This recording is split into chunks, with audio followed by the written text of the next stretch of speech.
الله السلام عليكم متابعينا، شوفوا لنا الجمال والترتيب والنزاكة. عشاق الغرف البلادية الما مصبوغة، شربايتها دوشمة جلد، فد شي كلش حلو.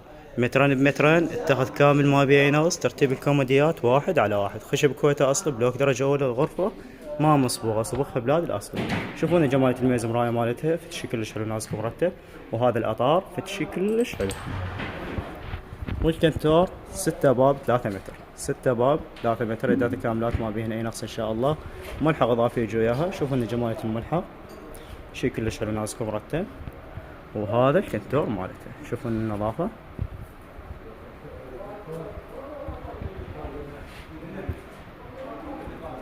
هاي الدواخل، هاي من هنا تجي تعليق مال ملابس براف. والخانة اللي بالنص تجي رفوف تصفيط، فد شي كلش حلو. قاصة إضافية تجي وياها. والخانة الأخيرة تعليق مال الملابس. حياكم الله وأهلا وسهلا بكم.